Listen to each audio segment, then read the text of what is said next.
Zachary, how are you doing, sir? Sorry about that. Oh, it's okay.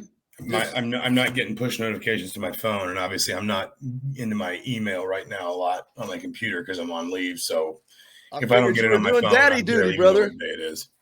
I hear you. I'm the same way. I figured it was daddy duty, no concern. How is the young man doing?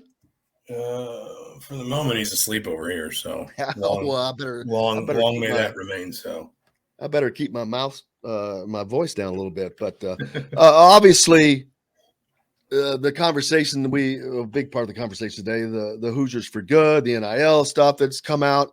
I think you may have been the first to report it. But and then I spoke with someone very close to the program that gave me an exact number for Race Thompson, which tells me that there's no way he's not coming back if that is the case, even though I know that it's not a requirement, but it just not would have made sense to sign that deal. And unless they're signing Trace Jackson Davis to small dink deals, I just don't see anyone putting six-figure kind of money into a guy just because he's from here if they're not still a part of the program.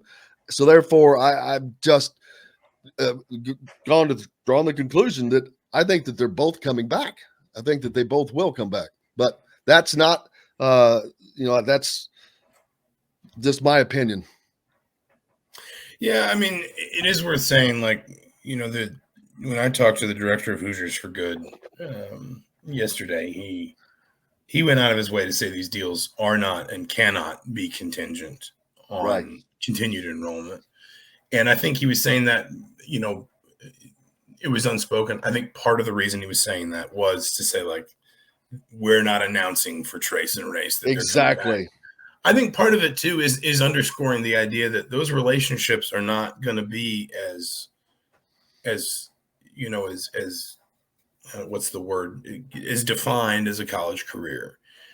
And the example that I used on a radio show yesterday was, I think a lot of us saw that Indiana wound up in KJ Evans' top five, the top five player from 2023. He plays with Jalen Hutchefino and Malik Ray. Right, Montverde, right. Not mistaken. Let's say Indiana gets him, and I'm whenever I do this, I always say I'm not speaking with inside information. I don't want people to think oh, he's talking about this because he knows something. But let's just hypothetically, he signs with Indiana because he's a top five prospect. He's a likely lottery pick. All these different things. He has the appeal and the profile that Hoosiers for Good would want to interact with, and they set him up with a 1-year NIL deal in September of 2023. Because that would be the year he came to campus. Let's presume he declares for the draft April 5th, 2024.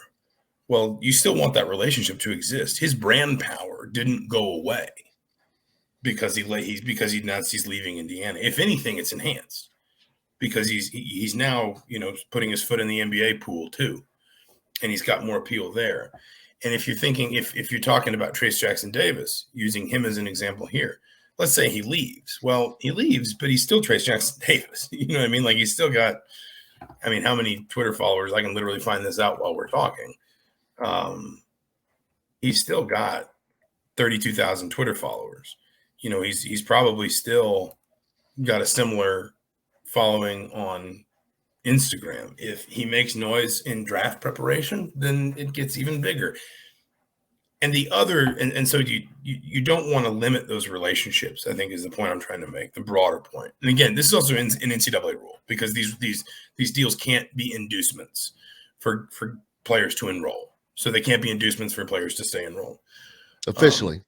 On paper, sure, of course. The other part of this too is, let's say both these guys leave, but let's say, and they would not share with me the particulars of each athlete's deal, but you sit down and parse out the money. I think it's fair to assume both guys are, if not past six figures, very, very close to six figures.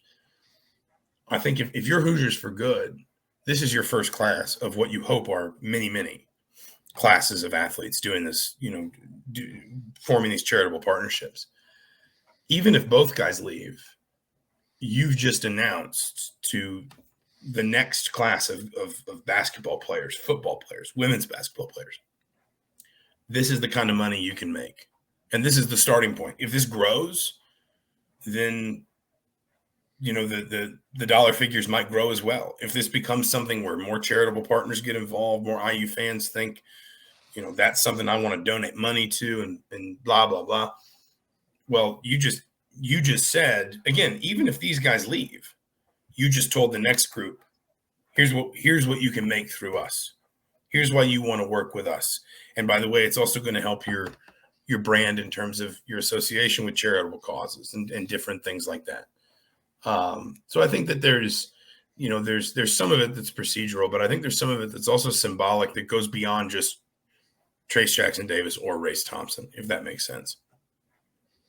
Absolutely. I agree 1,000%. And I think that, I just, in the last segment, I talked about Indiana, whether people want to say they are or not, they are a blue blood.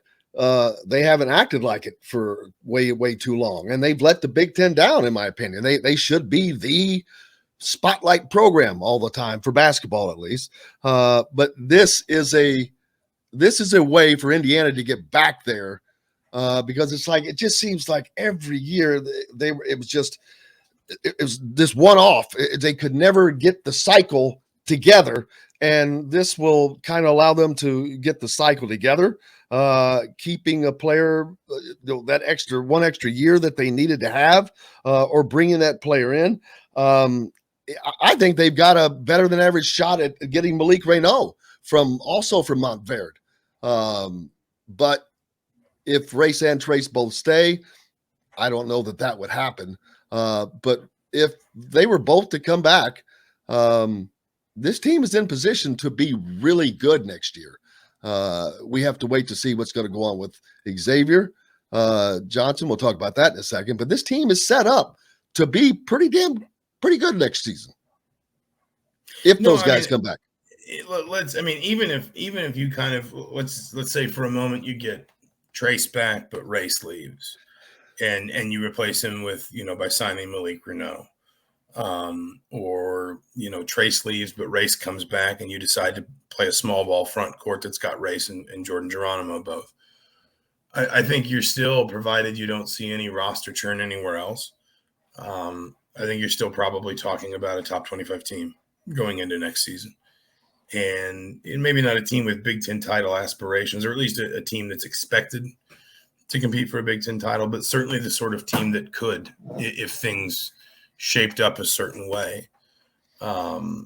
Listen, this uncertainty is not, it's really easy to, and I know why, IU fans care about IU. They don't care about anybody else. And I understand that, but it's really easy sometimes to get, sort of tunnel visioned and take yourself to a place where you think, oh my God,